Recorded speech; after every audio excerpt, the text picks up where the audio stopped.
আমরা কিছু বিশেষ কাজ করে বেড়াচ্ছি।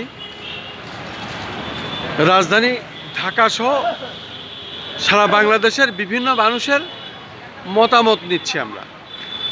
তার মধ্যে যারা বিএনপির রাজনীতি করেন এবং বিএনপির সাথে যারা জড়িত আছেন, ঠিক তেমন সাংবাদিকরা আমরা এই কাজগুলো করে বেড়াচ্ছি। আমিও বিএনপির লোক হিসাবে একজন বিএনপির লোকের কাছে আমি সাক্ষাৎ গ্রহণ করছি। বিশেষ করে বিএনপির ভিতরে একটি শুদ্ধি অভিযানের বিষয়টি তারেক রহমান নিজে হাতে এটা নিয়েছেন এবং এর জন্য চূড়ান্ত যে কার্যকলাপ কাদের বাদ দিবেন, কাদের রাখবেন বা কাদের রাখবেন না, সেটা বিএনপির হাইকমান্ডের হাতে আছে। এই বিষয়ে ভালো হচ্ছে না মন্দ হচ্ছে, আপনি কি মনে করেন? খোলামেলা আপনার মতামতটা প্রকাশ করেন। আমি খন্দকার বাসুদুজ্জামান, আপনার সাক্ষাৎটি আমার নাম মোহাম্মদ মতিউর রহমান সরকার। আমি একসময় বিএনপির সাথে সংশ্লিষ্ট ছিলাম। তারপর যেহেতু সাংবাদিক পেশার অভিজ্ঞতা আছে, সেহেতু সাংবাদিক পেশায় জড়িত হয়ে বিএনপিপন্থী সাংবাদিকের ঢাকা সাংবাদিক ইউনিয়নের সদস্য হয়ে কাজ করছি। লেখালেখি আন্দোলন সংগ্রামে ছিলাম, বিএনপির সাথেও ছিলাম, সাংবাদিকদের সাথেও ছিলাম, নেতৃবৃন্দের সাথে। কিন্তু আমরা কখনো অন্ধত্ব বরণ করি না। চোখ কান খোলা রেখে যা কালোকে কালা আর সাদাকে সাদা বলে যাচ্ছি, বলে যাব। তো আমি বলতে চাই, তারেক রহমান সাহেব যে কার্যক্রম হাতে নিয়েছেন, অত্যন্ত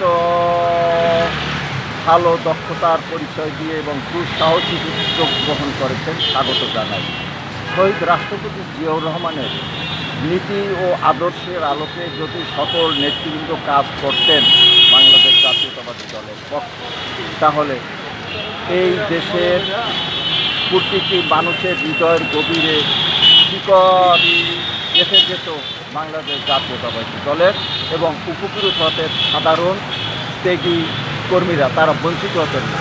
তার কারণ সুবিধাবাদী নেতারা তাদের সুবিধা আদায়ের জন্য সবসময় সাধারণ মানুষদেরকে, কর্মীদেরকে ব্যবহার করে, তারা পার হয়ে যায়। কিন্তু এই সাধারণ কর্মীদের দুঃখ দুর্দশার দিকে তারা কেউ তাকায় না, অথচ তারা বিভিন্নভাবে উপার্জন করে যাচ্ছে। ওনারা মনে করছেন এগুলো কেউ জানে না।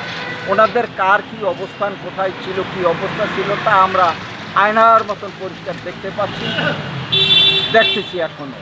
ওনারা কেউ রাস্তায় ছিল, রাস্তা থেকে রাজপথে কেউ কীভাবে উঠছেন আমরা ভালো জানি। ওনারা সাধু বললে হবে না যে ওনারা সাধু।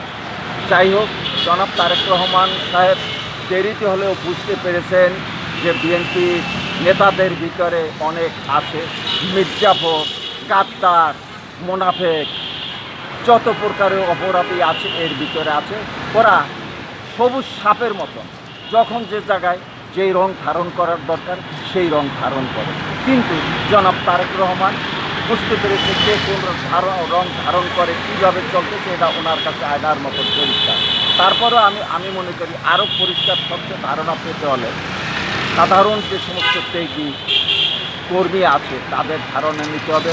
তারা সরাসরি হয়তো অনেকের নাম বলতে সাহস পাবে না, তার কারণ যদি কারো নাম বলে এই দলের ভিতরে এমন লোক আছে, ওই লোকের হাড্ডিও পাওয়া যাবে, ও লোকের অস্তিত্ব পাওয়া যাবে না, ও লোকের মৃত্যু হয়ে গেলে কবরস্থানে পরের দিন ওর লাশ পাওয়া যাবে না। এরকম নেতা বাংলাদেশ জাতীয়তাবাদী দলের ভিতরে আছে। কাজে আমি ওনাকে অনুরোধ করব, অতীতে চার নামে খুন, হত্যা, চাঁদাবাজির মামলা আছে, জনাব তারেক রহমান সাহেব ওই সমস্ত নেতৃবৃন্দদেরকে শনাক্ত করবেন, এদেরকে কঠিন হস্তে দমন করতে হবে এবং এদেরকে কর্মীশূন্য, প্রভাবশূন্য, অবৈধ প্রভাবশূন্য বানিয়ে ধরে রাখতে হবে।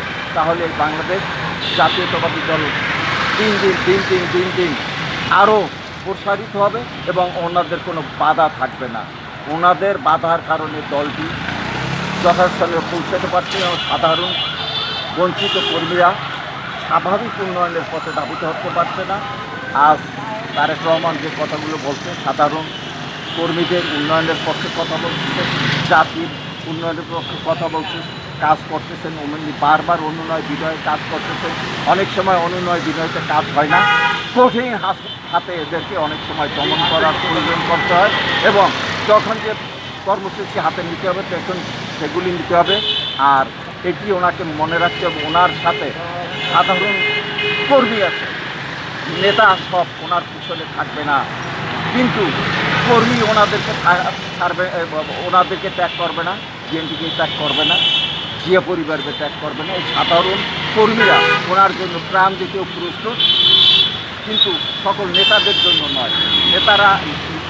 নেতা হয়েছে, বিভিন্ন পদ পদবি পাইছে শুধু এই জিয়ার পরিবারের সমর্থনের কারণে, তা নইলে অনেকে ভোট পাইতো না। তা আমি আশা করি ওনার এই শুদ্ধি অভিযান সফল হবে, কামিয়াব হবে, সাধারণ ত্যাগী কর্মীদের উন্নয়ন হবে, দেশ ও জাতির কল্যাণ হয়ে আসবে।